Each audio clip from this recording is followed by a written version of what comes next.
Hello, everybody, and welcome to the latest Blood Red podcast with me, Ian Doyle. Joining me today is not Joe Rimmer, he's away. Also not joining us is Theo Sebastian Barnaby Squires. He's at home, isn't he? Taking a well-earned day off. Yeah, nice for him, isn't it? Having worked hard, driving you home from Wembley. Well, the pair of us home. Well, drove me to Birkenwood services. Well, that's true, actually, yeah. Although, as you can probably tell from his dulcet tones, with me is our full-time Liverpool correspondent, both home and away, Paul Gorst. Hiya, Paul. Good, yes, I'm good. Haven't you even asked how you were then? You went straight in. Yeah, Not that we're like formulaic in any way. This is the first podcast I've done in the office for a number of weeks. Yeah, first day back in the office for a number of weeks. You've disappeared off to disappear. Well, you're either anybody who knows Paul. There are only three states of Paul Gorst. That is tired, hungry, and cold. Are you cold at the moment? No, I'm definitely tired. Yeah, bit hungry. I could probably eat. Well, there you go. Right. Now, here's a little question for you before we go any further. Did you know that NordVPN can switch your virtual location, allowing you to save money by purchasing flights, hotels, subscriptions from other countries at a cheaper price? Did you know that? No, but I know that NordVPN do a variety of services for our loyal listeners and audience. They do, and to get the best discount off your NordVPN plan, go to nordvpn.com/bloodred. Our link will give you 4 extra months on a 2-year plan. There's no risk with Nord's 30-day money-back guarantee. The link is in the podcast episode description box. And, you know, we're getting good at this now, aren't we? Flawless. Yeah, flawless. Theo, of course, is off today, so he'll probably be using his Nord at home. Why is our producer Ian laughing there? I don't understand that. We are trying to promote Nord here. Anyway, well, one thing that probably doesn't need promoting too much is Liverpool's performance against Crystal Palace. Certainly the result in the Community Shield on Sunday at Wembley. I said before, me, you and Theo were there. What was your view on the game itself? Yeah, I thought Liverpool looked really slick and sharp in certain areas of the pitch. They look like they're building a nice little rapport, don't they? It's a little bit of a new look front line as such. You know, Florian Wirtz playing in the number 10 role.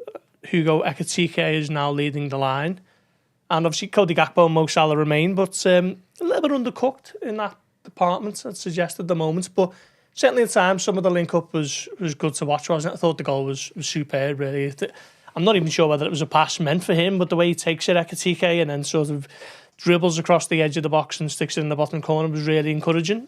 I thought he played really well for 70 minutes and then comes off with Arne Slot a little bit concerned that he hasn't had much of a pre-season, has he? And you don't want him suffering a little bit of a muscle injury at this early stage because he's the only sort of centre forward at the moment, isn't he? But I thought parts of that were encouraging. Florian Wirtz, I'm just so excited to watch for the season ahead. He's there was a little bit of skill there where he sort of gets the ball in the centre circle, just back to goal, and I think he's got maybe Will Hughes or Adam Wharton who was trying to press him, and he just sort of drops the shoulder and turns, and he's away. And he did something similar against AC Milan, and he just looks like he's going to be a really exciting watch for the season ahead.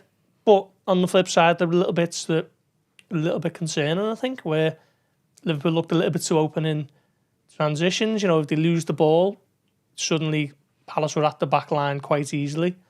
And that's something to work on. I don't know if it's something to do with the midfield, the makeup of the midfield. Maybe Ryan Gravenberch not playing or Alexis McAllister, but certainly there are things to work on. But in other areas of the pitch, it's quite exciting as well. So yeah, glass can be half full or half empty, I guess. But things to work on. But some of it looks quite exciting. Really pleased or not surprised, I should say, to hear that my glass is half empty, as it tends to be these days. Looking at that game as a whole, we'll deal with the things that you've just said. First time, we'll deal with Ekitike, but also, obviously, he's now Liverpool's only recognised striker, certainly in the position that Slot wants players to play. You could say Gakpo could play down the middle and did under Klopp, but I think he obviously prefers him out on the left, because obviously Núñez has gone to Saudi Arabia. I mean, we thought it was going to be 46 million. It is initially.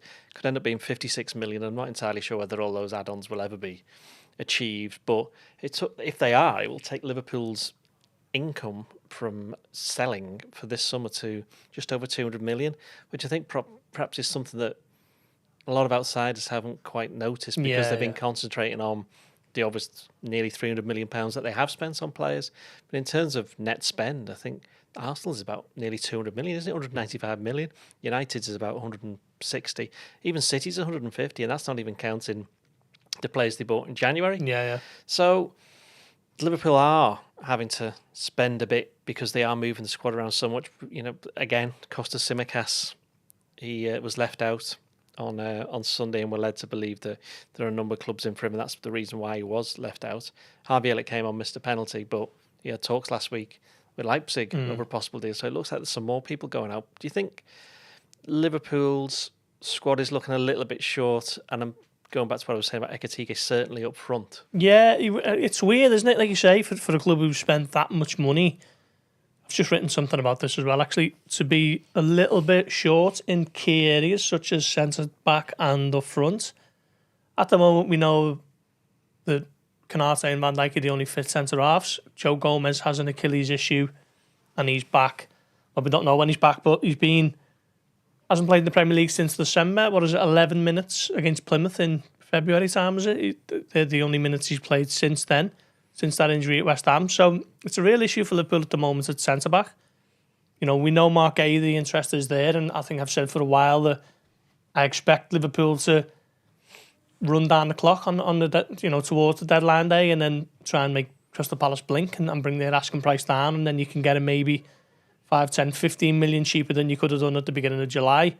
So I still think that is what Liverpool will look to do, but at the moment they are looking really short at centre-back, certainly, and then up front, Ekitike is now the only centre-forward, isn't he? You know, we obviously know what happened with Jota, you know, tragically.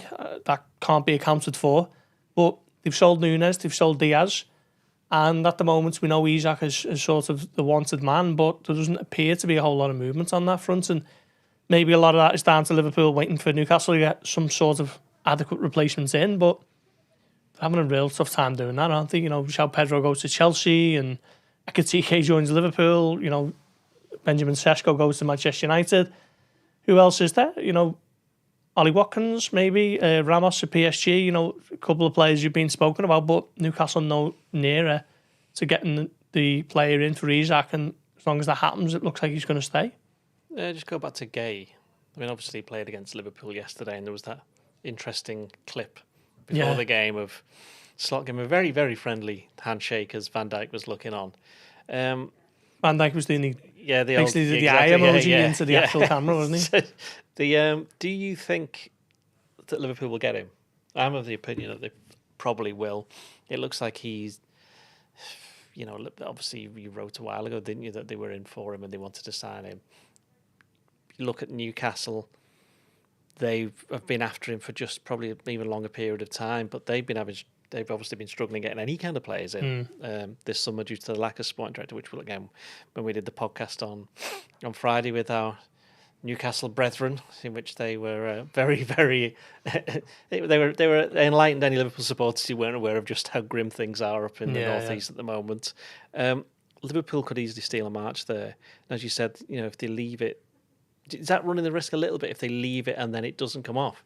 Because as you said, they are a centre-back short. When last won the league in 2020, they did exactly the same thing, and then everybody got injured. I'm not saying they're all going to get injured, but because that was very unusual. What that did expose very quickly is that they didn't have the options at centre-back. And I know Slot said, well, Endo can play there and Gravenberch can play there, but Endo has played in the League Cup and the FA Cup. Gravenberch moved there in a game situation, didn't he, against Nottingham Forest, for example? I think there was another game. Was it Fulham? Fulham. Yeah. So they were in-game things. You don't really want to be starting there. Certainly with Gravenberch at centre-back. Endo probably could do something, but you don't really want to be... Because, you know, the Premier League can be very unforgiving on centre-backs when you're up against, you know... We've seen what Palace's strikers did against... And that was against Canate and Van Dijk. And, okay, Van Dijk, as you spoke to after the game, turns out he was in bed for 5 days or something, wasn't he? Yeah, he wasn't very well at all. So a bit more than just a little bit of an illness that he had. So that kind of reflected in his performance. And he was quite bullish afterwards, wasn't he? He says, you know, we've made some mistakes, but we're pretty sure we'll get it sorted. But the defence has been a concern. And I know it's not just the defence as in the 4 players who are playing there. It's more the team, the way that they've approached things. But even going back to the end of last season, they didn't keep many clean sheets in the last 12 games.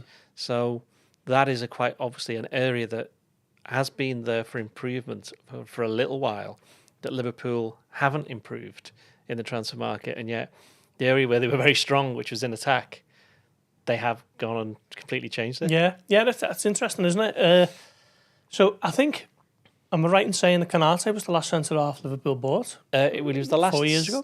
Yes, he was. And in fact, since Van Dijk, the only other one that got bought was Ben Davis, who never played. And come back on loan. Well, he was on loan, though, wasn't he? Yeah. So, yeah, it's something Liverpool need to look at. It was interesting hearing Steve Parish talking to Mick Zone yesterday, and he sounded very reluctant. He was talking about Eze as well as Mark A, but, it was very much a Crystal Palace aren't in a position to absorb losing players of their quality for nothing. Certainly in the case of Mark A, who's inside the final year of his contract now. Liverpool have made a bit of a habit, haven't they, of being okay with losing players of a certain stature in the squad for nothing, preferring to get the final season out of them rather than selling them at a cut price deal. You look at the likes of Roberto Firmino, Naby Keita, Emre Can, Gini Wijnaldum, all these players who Liverpool have been relaxed about playing for the final year and then seeing them go for nothing. Because of their annual revenues, they're able to do that. Crystal Palace less so, particularly if they're not in the Europa League as well, with the money that comes from that. We know it's not Champions League level money, but it certainly helped a club like Crystal Palace, I'd imagine. So, it's better than Conference League money as well. Exactly, yeah. So, Steve Parish did sound as though the club might be open to selling Mark A, and I think that's where Liverpool might look to come in and sort of shave a few millions off that asking price, whatever it may be, rather than waiting it out for another year and Mark A potentially becoming Canate's replacement. He's only just turned 25, I think, so he's still got his best years ahead of him as a centre-back. And if you can get him for a little bit of a knockdown price, then it feels like a bit of a no-brainer at this point, because they haven't got anyone else, have they? And certainly there are no other defenders they're being linked with. We know they like the lad at Palmer. It was I forget his name, is it Leone, is it? Yeah. But feels as though Inter are winning that race at the moment. Christian Kivu's just gone there, the manager from Parma, and he obviously played under him, and there's a bit of a pathway to the first team quicker than there might be at Liverpool. That could change with Premier League wages, but at the moment, Liverpool not being linked to too many other centre-backs, so I think it is just a case of seeing what might be possible with Palace. So, what is it? 2 weeks for the window? 3 weeks? It's 3 weeks, yeah. 3 weeks. So, still time for a lot of things to move and players to come in. We've mentioned Ekitike. There was 3 other new signings who started against Crystal Palace yesterday. 2 of them were in defence. One of them scored, Jeremy Frimpong. I'm pretty sure he didn't mean that. No. And the other one's Milos Kerkez. What did you make of their performances? Because for Frimpong, I think I'm right in saying it was only the second game he started at right back since he joined Liverpool. And Kerkez, he seems to have, at least for now, won that kind of battle with Andy Robertson at left back. Yeah, he's made that choice quite quick, hasn't he, it seems, Slot? I mean, obviously, the money he's come in for, Kerkez, he's not necessarily going to be a backup, but I think we might see a little bit of period of adjustment for the season ahead with those 2. I think at times Slot will need the experience and the sort of dependability of Robertson, if you like, and other times you might need the sort of aggression and explosiveness or explosions of Kerkez. So I think there's a nice little balance there. Obviously, Tsimikas is still there, but we expect him to go. You reported yesterday in Nottingham Forest, one of the clubs at the table for him. We think Leeds United as well. But I think there is a nice balance there on the left, like there is on the right when Conor Bradley's fit. You've got a sort of pairing of Bradley and Robertson or Frimpong and Kerkez, and I think each of them give you something very different. So I think there's a nice little balance there, but it's going to take some time. I think Van Dijk said it a couple of times now already, and having seen them at open training up close on the tour of Asia, I've seen Van Dijk's not being shy of telling Kerkez 1 or 2 things about how it works on the left side of that defence. I don't think he likes him going to ground quite as readily as he does. So there are sort of little bits of partnerships to iron out and get used to, but it's all part of the pre-season process, isn't it? I like Kerkez. I think he will be a really good addition. He's young, he's aggressive, he's got a great engine, very technical, puts in some lovely balls. Plenty of room to develop. So, yeah, I think he will be the first choice, but I've been a little bit surprised already the sort of how obvious that has become, if that makes sense. Well, don't forget Andy Robertson's had to play centre-back for a few games, which, again, he's not really an option there, is he? Let's be honest. I know he played there against PSV, didn't he? With Tsimikas outside him, but Robertson's a left back, and I think I agree with you. I think there will be a lot that we'll see of Robertson this season, and I wouldn't be surprised. I actually wouldn't be surprised if he started against Bournemouth. I know it's very early days, but I also think Bradley would have played against Palace had he been fit. I think he is. I think he knows what he's getting a bit more from those two at the moment. Yeah, I think that's the thing. I think what we saw with Robertson is that it took him a long time before he became. I know it's under a different manager, but it takes a long time for some positions just to bed in. And I thought it was interesting as well that Slot spoke to LFC TV after the game, and he was asked about new signings come in, this, that, and the other. What do you think they made of it? He says, "Well, we played against the team that was supposed to be the 12th best team in the Premier League last season, and that's a sign for all those players who've not played in the Premier League before, that if that's how good the 12th best team are, what are the rest of them like?" And he also made a slight point about you're also going to have to, become aware of the fact that if you play for Liverpool and you put on that shirt, that absolutely everybody's desperate to beat you, and it's going to be like that all the time. And he said that we weren't really ready for that.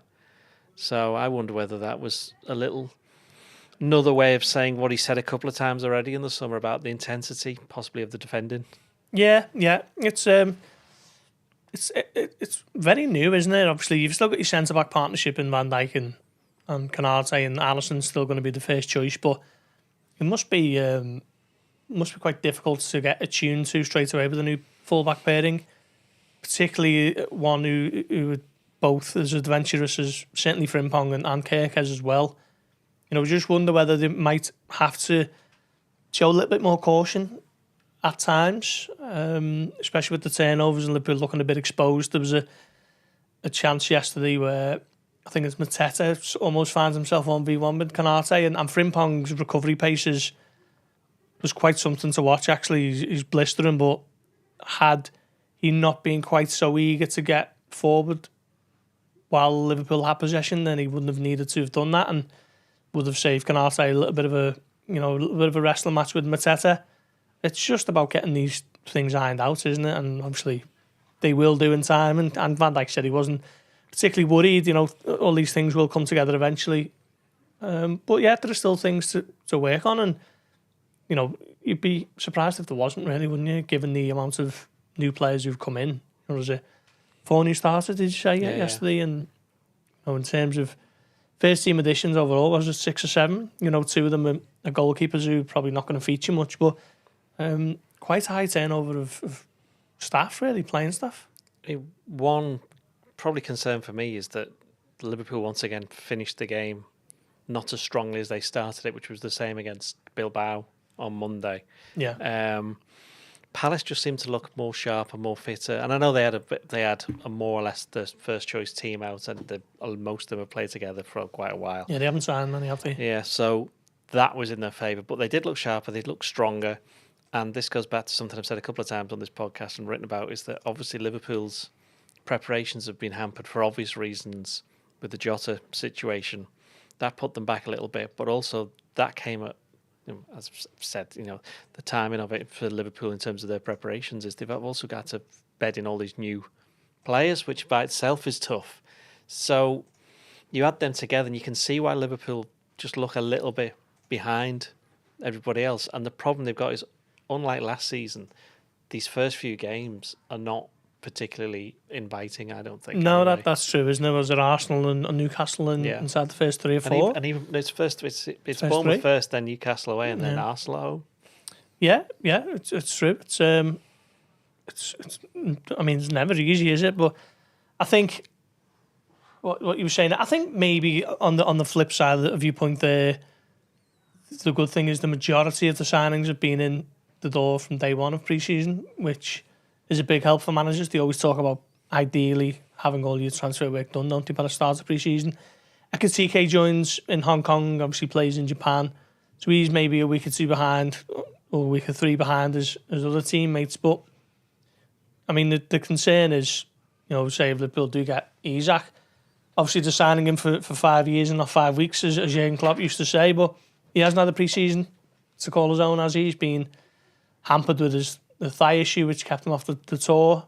Some conjecture of how serious that actually was. He's been training on his own with Sociedad. He's been training on his own at Newcastle. So even if Liverpool do get him through the door before the end of the window, how long until he's up to speed? And then there's that place a little bit more emphasis on it. Ekitike to lead the line, you know, at a new club where the demands are so far beyond what he was used to at Frankfurt. So, yeah, I mean, don't want to paint too gloomy a picture, but yeah, there are certainly things that I suppose Arne Slot probably has to be a little bit wary of at the moment. Well, you mentioned Isak. Should we do Isak now? Yeah. I mean, he didn't play in either of Newcastle's games at the weekend, and we had a bit of a contrasting story where on Friday night, Eddie Howe was asked, can the club force him to stay? And he says, we're not really in a situation where we can do that. It's a bit more complicated than that. And then about 12 hours later, there was a report in the Telegraph, which said that they have decided that they're not going to allow him to join Liverpool and he's going to have to stay. Although, actually, if you read it, it kind of doesn't backtrack, but it kind of opens the door for the fact that he might actually leave. Yeah, and then Eddie Howe said that wasn't something that had been communicated to him, didn't he, in his post-match press conference. And then the journalist in question has stood by it, so yeah, one of them's going to be right. I feel a little bit for Eddie Howe at the moment. I don't know whether he'd either been better off taking a bit of an Arne Slot approach to pre-season where the press conferences are kept to a premium. You know, there's not... I think there was a couple where he didn't do a pre-match for either game in Asia, which had Eddie Howe done that, it would have been far fewer questions about Alexander Isak. But I don't know about you, but it just felt to me like there was an update every sort of 12 hours during their tour of the Far East. There was a number of journalists out there who's obviously it's the big story for them, so they were constantly asking how about it. And at the moment, there's not much of a leadership structure there at Newcastle, is there? So how is... They haven't got a sporting director, and the chief executive is obviously off through illness. So, you know, he's got his nephew trying to sort the deals, Andy Howe, and he's not really getting very far, is he? He missed out on João Pedro, Sesko, Ekitike, they wanted Huijsen as well. Obviously, he goes to Real Madrid. So, yeah, not much progress on the incoming front. It looks like they're going to get Malik Chow from AC Milan. They've already got Anthony Elanga, but the big one, certainly from a Liverpool perspective, is just who is going to replace Alexander Isak. They are trying. Well, they got Wissa. They want to get Wissa. Yeah, Johan Wissa. I think he's the sort of Callum Wilson replacement, isn't he? But yeah, it goes on, and I don't think Liverpool fans have ever wanted a rival to sign a marquee player more than they have with Newcastle. The thing is that I think people forget Newcastle are in the Champions League, so they should be able to attract players from that point of view. Yeah, but I mean, I think the wages they pay aren't typically they're not Man United wages or Liverpool wages, are they? I think their highest earner is Anthony Gordon, maybe, and Bruno Guimaraes, and I think they're on possibly around about £150,000 a week, which clearly nothing to be sniffed at. Yeah, but it's not,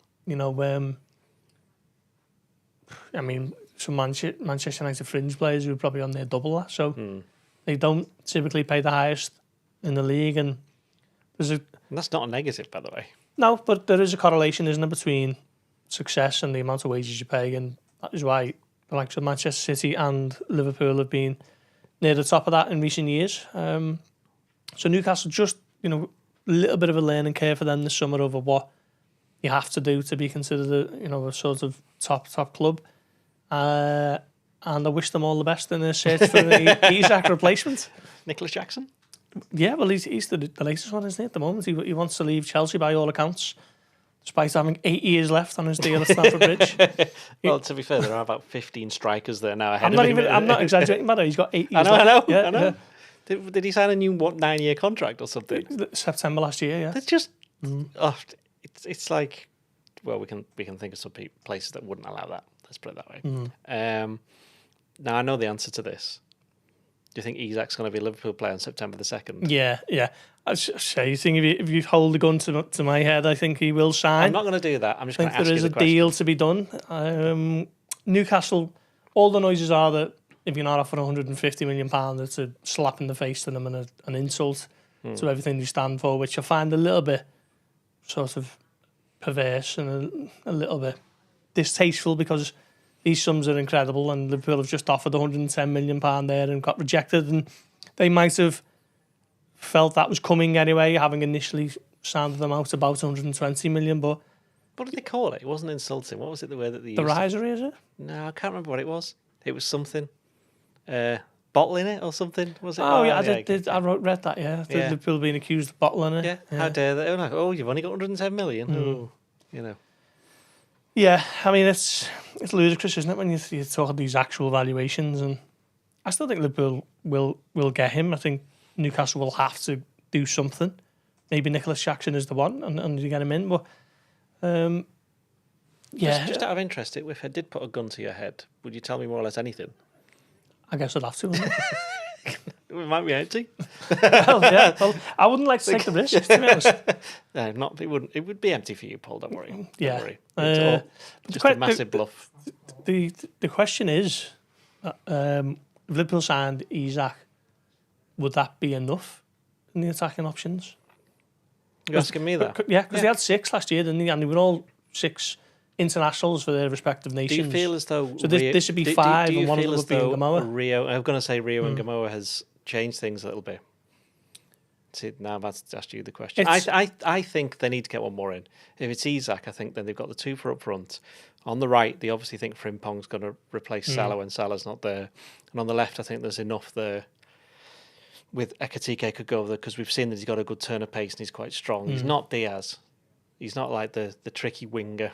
And Liverpool, Ngamoa could possibly do that, but he's obviously got nowhere near the level of experience. And, he's very much at the start of his journey. Whereas when Diaz came in, he'd spent a couple of years in Portugal, hadn't he? And he was pretty much, he was the finished article, wasn't he? Because he was able to come in and make a massive difference to a Liverpool team that was going for the quadruple that season. So, and he helped them to win 2 trophies.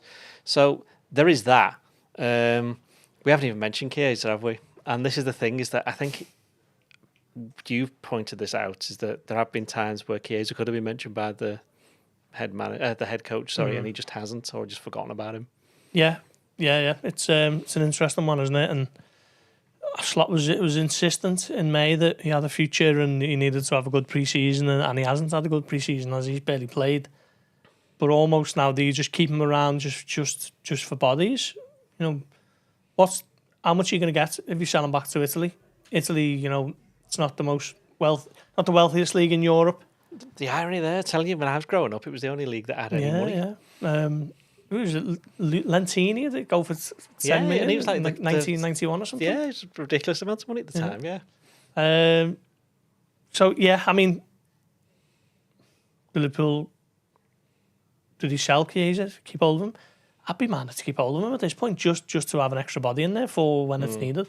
He might not like that, though, mightn't he? He because might not, he's looking at the World Cup. Not that Italy might not even qualify again, Italy, but I don't see a world where Liverpool sell Chiesa and say they do bring in Isak. They're pretty much, numbers-wise, they've only got 4. Isak, Ekatike, Salah, Gakpo, and then the sort of wild card of Ngamoa. Don't know, because Chiesa hasn't exactly pulled up any trees, has he, at Liverpool, but just in terms of bodies, it might be worth just keeping hold of them. Now, before we carry on, Paul, let me tell you about Salient, which is a new eSIM service app brought to you by who? NordVPN, of Correct. course. The creators of NordVPN, actually, let's be honest. You can choose from several affordable eSIM data plans in over 200 destinations, and with Salient eSIM, you will always have a connection when needed. Download Salient in your app store and use our code BLOODRED at checkout to get an exclusive 15% off your first purchase. For more information, please go to our episode description box for further details and click saley.com/bloodred. Speaking of Blood Red, there's a Blood Red special is out, isn't it? Yes, yeah, it's previewing all the season. about the new season. It's written by our fair hands and Theo's. And are you suggesting that Theo doesn't have fair hands? No, I'm going to move Not on. today, quickly. anyway. Yeah. Yes, moving on. So right. yes, I did actually see that in the newsagents a couple of days ago, and it looks good. Florian Wirtz is the cover star, and go and get it. Building off our uber successful title-winning standalone, isn't it? Which I know a lot of people bought, and 2 of them, some actually. even enjoyed. There was 2 of them. We did 2 of them, didn't we? One when they won it, and then the other one when they picked it up. Yeah, We did. Yes. Yeah. We we literally bled it dry. Yes, basically. we wrote loads about Liverpool being really good. Yep. And that's what we like to do. We do. We shall continue doing that this season. Yeah, well, some of us will anyway. Right, coming back to matters in hand. The final new signing who played against Crystal Palace was Florian Wirtz. I know you mentioned him a little bit earlier, and that we've all been impressed by him, but it did expose a little bit of a thing that I think Liverpool might have to get used to. Now, Dominic Szoboszlai played there last season. Yeah. And while you said, in terms of creativity, you banged on about this probably since about October, wasn't it? You mentioned that that's one area that they can improve. Like a broken record. Yeah, and you were right. And they actually obviously listened, and then they bought somebody. But Szoboszlai gained a big reputation for the one who was leading the press, and we know about his physicality, his ability to get around the pitch. And kind of what that did was gave that kind of layer of protection to the two defensive midfielders who were Ryan Gravenberch and Alexis McAllister for the most part. Now, against Palace, Gravenberch was absent because his partner was giving birth. McAllister didn't start because he's not quite got the sharpness yet. Played much, he hasn't played much because he was out for more than 2 months. And in the attacking midfield was Wirtz, that was his first experience of playing against a Premier League team in a kind of what I would call a Premier League kind of environment. Yeah. And, he's mentioned before, well, I'm only going to find out whether I can, after Bilbao actually, he says, I'm only going to know when I start playing against these teams whether I can cope with the physicality or whether I need to, improve in that respect. And first half he was good. Second half, I think he got a little bit, not bullied, but there were one or two incidents where he lost the ball or he was just banged and he didn't get possibly the free kicks that he may have got in the Bundesliga. Yeah. And then you had as the two defensive midfielders, you had Szoboszlai, we've spoken about, and Curtis Jones. Now they are probably the three of all the all the midfield options Liverpool have got. They're the three who are the least defensive because your others we mentioned Szoboszlai and we mentioned we mentioned Gravenberch and we mentioned McAllister and there's Endo as well. Yeah. So you'd say there's those three. Not counting Harvey Elliott in that because it looks like he's probably going to be on his way. So that's something that Liverpool have to bear in mind because they're obviously going to pick Wirtz. But it's going to mean whoever does play in those two positions is going to have to, at least for the foreseeable future, because you would imagine that Wirtz is going to adapt over a period of time, they're going to have to step up in terms of that physicality and possibly having to offer more protection for the back four and certainly the two centre-backs, who in turn are going to have to learning how to gain better protection from the two fullbacks who've only just signed as well. Yeah, there's a lot of moving parts there, isn't there? And you take the rough with the smooth, I guess. Florian Wirtz on the ball I think you can already see why there was such an excitement around him when Liverpool were being linked with him. Bundesliga Player of the Year, and he's just been voted Germany international. The German national team, men's national team Player of the Year, yeah. From the influential magazine Kicker. Kicker, yeah. So, it just shows you how sort of, what a big reputation he's got, but I totally take your point. He's a different type of attacking midfielder to Szoboszlai. You shift across, close down full-backs, try and win it back high up the pitch. And Florian Wirtz does do that. I think there was a statistic which I mentioned plenty of times before he'd signed that no one had won it back in the final third in the Bundesliga across the last 2 seasons than Wirtz. But he's not a sort of athletic, durable, box-to-box, lung bursting type as Szoboszlai is. And that's not what they're going for anyway, yeah. No, not at all. They are, like I say, different types of players. And I don't want to sort of damn Szoboszlai with faint praise as though that's all he's got in his locker and he's not good on the ball. But certainly Wirtz is the more sort of technical and one who's capable of unlocking a packed back line, isn't he, with a threaded pass or maybe, a clever little give and go or whatever. But yeah, is it a nice problem for Slot to have? Two very different characters and playing styles in that number 10 role. I remember when Liverpool played Brighton in the beginning of May, played Szoboszlai as a bit of a deeper midfielder, and he said that's where he prefers playing. So it was a chance to see what he was all about. But I still think maybe he hasn't played there enough for Slot to form an opinion as to whether or not he's best served further forward or further back. I think Liverpool's still got a nice blend there with the 4 into 2 and Gravenberch, McAllister, Szoboszlai and who've missed out Jones. And then further forward, you've still got Wirtz, and let's see what happens with Harvey. But yeah, it might take some getting used to, mightn't it? You know, having the extra protection of Szoboszlai further forward across the entirety of last season. And it's not quite going to be as durable now with Wirtz in there. I mean, that possibly might explain a little bit why maybe they've allowed Diaz to go, because Gakpo's quite... I'm not saying Diaz wasn't busy in terms of defensive capabilities, but Gakpo's a little bit more that way inclined, because it's obvious that Salah is just being allowed to go off up to the right. And as you say, I mean, the sample size is incredibly small. You know, that's Wirtz, he didn't even play the full game, did he? So it's very, very early days, and I think that it is early days is what you can see in the performances. And I think that's something that, I mean, I've read time and time again that the people saying Liverpool are the team to beat. Well, I would say is if you want to beat Liverpool, do it at the start of the season. I think that's where they're going to be at the most vulnerable.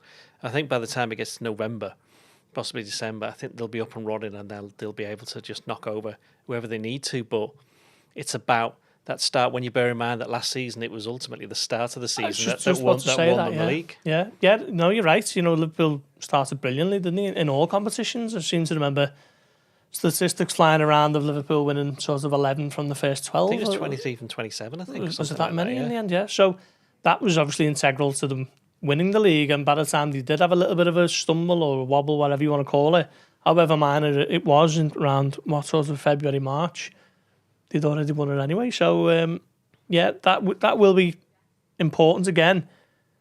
The interesting thing is, how do the likes of Man City and Chelsea get on? Because imagine they haven't stopped playing, essentially, have they? So they might be fit and fresh. Yeah, they're more likely. Wouldn't be surprised if City and Chelsea are at the top two after the first 6, 7, 8 weeks, but it's then after that how the long term by Christmas time it might really start to bite down on them, and then that's where you see the results change. But yeah, that's going to be interesting. But Liverpool,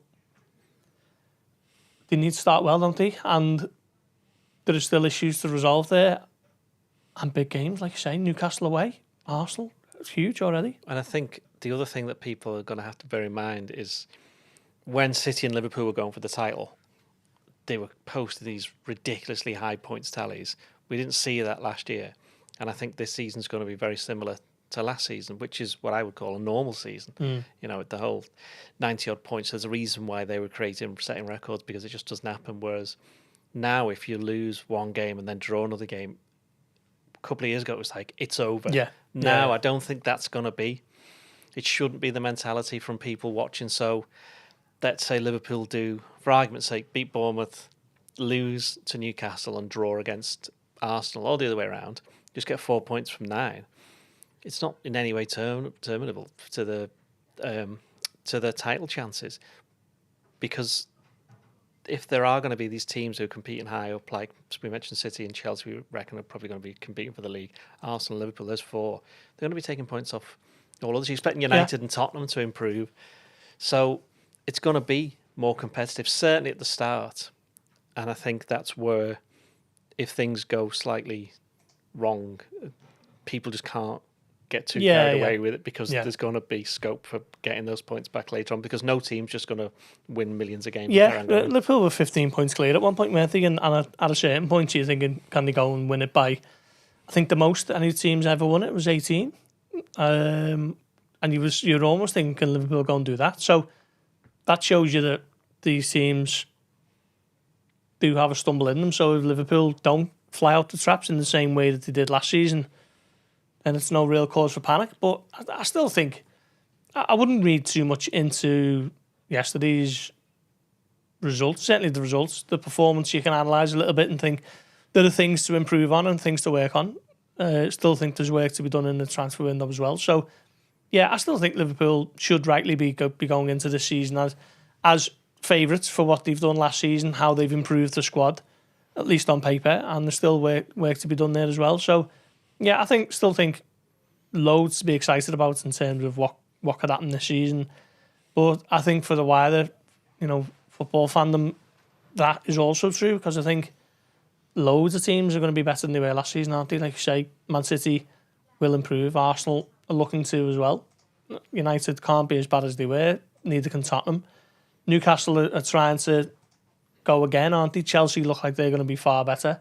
So, yeah, it's going to be really, really competitive. And to go back to your earlier point, this is what Slot was on about when he was saying about Palace, but, finishing 12th, and this is the sort of game they give you. So, yeah, the Premier League's probably stronger than it's ever been now. Certainly last season, people were talking about it being a league with no quality because Liverpool ran away with it. But I'm pretty sure Arsenal got to the semi-finals of the Champions League. Tottenham and Man United played the Europa League final, and Chelsea won the Conference League, and then the Club World Cup. So yeah, terrible. Exactly. Yeah. And the reason why the likes of Arsenal and City were stumbling so much is because everyone else is better. So yeah, I think it's gearing up for a exciting season. Are you excited for the new season? Yes, I am. Yeah. Friday night at Anfield. Let's call our producer Ian in. Are you excited for the new season, Ian? Extremely excited. Are you extremely excited? Were you at? I'm going to say, were you at the Hill Dickinson Stadium on Saturday? I was at Hill Dickinson Stadium on Saturday. Yes. So obviously, Ian is our massive super Everton fan. He's like the Speedo Mick of the office, only with clothes on. What do you make of the new stadium? Yeah, unbelievable. My vantage point, my seat, couldn't ask for a better position in the ground. Is it a worthy candidate for one of the best stadiums in Liverpool? Probably the best. He's gone in there. He's gone in there. He's bit. What I will say is that the concourse is a little bit narrow. Criticism already? No, it's just general feedback. The press box has to be better, doesn't it? Well, the press box is meant to be a long way away from the pitch. Anyway, so Liverpool up. So you're done with me now. I'm done with you now. Yeah. Liverpool, Bournemouth. You know what this means, don't you? No. We're going to pick our teams. Yeah. No, and what I'll say is the last time Liverpool began their Premier League campaign on a Friday night was 2019. 6 years ago. Yeah. Beat Norwich 4-1, was it? They did. Alisson gets injured. It was the beginning of a season where they won the league by 18 points and got 99 points. And, yeah, positive omens. They did. However, the last time they went into a season with just 3 centre-backs, following year. It was an absolute nightmare. Yeah. So that's a negative omen. So, Alisson in goal. And also, against Norwich, Alisson injured himself and was out for about 3 months. Alisson in goal, yes. Who are we talking full-backs? I've had no word either way, but Bradley probably won't feature, will he? Frimpong, Canate, Van Dijk, obviously, and go on. You might go Robertson, so I'll go Kirkes. I think if Bradley's fit, he plays. It's Alisson and it's Canate and it's Van Dijk. And while I would play Robertson, I think he'll play Kirkes. Midfield? Well, Gravenberch is suspended, of course, the new dad. Can't you start McAllister? I think you have to. I think you have to after what happened against Palace. Okay, so start McAllister and Szoboszlai. And Florian Wirtz further forward. Florian Richard Wirtz. Yes, given his full name. Yes. It was weird. That was the weird, Community Shield team sheet, he was the only one who got a middle name. Florian Richard Wirtz. And up front? The options are slim, really, aren't they, at the moment? So you've only really got 3, unless you're going to go wild with Ngamoa. So it's going to have to be Gakpo, Ekitike and Mo Salah. Were you a bit surprised that Ngamoa didn't get on against Palace? I was a little bit, to be fair. How many subs were you permitted? Is it just a standard 6? You could have 6, but you had to have them in. You could only do them in 4 different parts, and I think Liverpool only brought. I see. Yeah. You brought 4 on from 3, I think. No, because I think the Community Shield is a step up from a pre-season friendly, but it's still not, total competitive. So no, I wasn't massively surprised. I wasn't like when he didn't come on. I wasn't thinking, "Oh, why is he not bringing Ngamoa on?" I think we'll see him at times. I think it'll be quite strategic in terms of Liverpool looking good for a win with 20 minutes to go. That's when we might see him, as opposed to, to desperate for a bit of invention. Let's get him on. So I think it will be phased and carefully managed. And, I think that'll give him the best chance to show what he can do without the pressure, really. And a prediction for the scoreline of this association football game? 3-1 Liverpool. I was going to say 3-1, but I'll say 2-1 then. Well, they're definitely going to concede a goal. I said 2-2 for the Community Shield on Friday. Did you? On LFC TV, yeah. So I'm on nobody saw that an early roll. No, an early roll. 3-1. Yeah, go on. And that should do us. When are we back on? Thursday, is it? Thursday, where it'll be yourself and Theo once we stop using his NordVPN. Right. So join us then, and bye for now.